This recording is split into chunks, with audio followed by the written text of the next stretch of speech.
বোনের হাতে সবজি বাগান। দেখেন প্রতিটা গাছে লাউ, মিষ্টি লাউ, এত লাউ আসছে আপনাকে কয়টা দেখাবো। দেখেন এই যে কত সুন্দর লাউ, সব আমার আপার হাতে। মাশাআল্লাহ, আপার হাতে অনেক সবজি হয়েছে। আমার এত শখ লাগছে সবজি তোলার জন্য। তো প্রথমে আমি এই মিষ্টি কুমড়াটা পারলাম। তারপর দেখেন এদিকে অনেক সুন্দর লাগে দেখতে। গাছের প্রতিটা মাচার মধ্যে মিষ্টি কুমড়া গুলো, আর এদিকে সিমের মাচা। মাশাআল্লাহ, সিমও আসছে।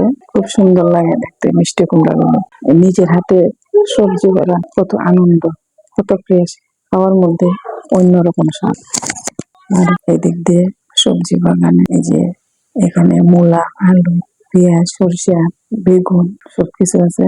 এই যে এই সবজি বাগানটা একটা আমার বোনের জানি কত সুন্দর, একদম ফ্রেশ সবজি তুলে আনলাম। অনেক ছোট ছোট ডুগে, তারপর লাউ দেখেন গাছের ডগায় ডগায় ধুন্দুল। মাশাআল্লাহ, অনেক সবজি দেখতে খুব সুন্দর লাগে। আর এদিক দিয়ে কিছু বাগান থেকে আমি শাক উঠাইছি। দেখেন তো এই শাকটা চিনেন কিনা। অনেকেই এই শাকটার নাম চিনে না, আবার অনেক অঞ্চলে অনেক নাম দিয়েও থাকে। তবে আমাদের অঞ্চলে এই শাকটার নাম পাতুয়া শাক। এই শাকটা আমার একমাত্র ফেভারিট শাক। এটা আমি যেখানে পাই এটা আমি নিয়ে আসি। আর এদিক থেকে কিছু সবজি উঠাইলাম, কিছু সবজি আপনাদেরকে দেখাতে পারলাম না। আর এখানে মূলা, ধুন্দুল, পেঁয়াজের পাতা, পেঁয়াজের কলি, লাউ, শিম এগুলো বাগান থেকে তুলে আনলাম। আর এদিক দিয়ে কিছু মাছ আনা হয়েছে হাওড় থেকে। লাটি মাছ, শিং মাছ, কই মাছ, এরপরে জিতা, সবগুলো মাছ। এখনো মাছ নড়াচড়া করছে।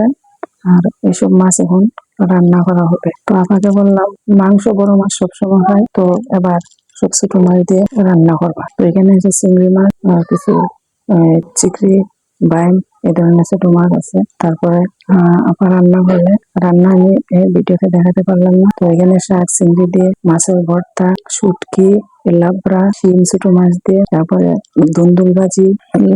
এদিকে আছে মিষ্টি কুমড়া স্টার বান্ডি, আর সাথে কাঁচামরিচ, মূলা সবকিছু। ভিডিওটা দেখে কেমন লাগছে? ভালো লাগলে লাইক কমেন্ট শেয়ার করে দেবেন। আজকে এই পর্যন্ত।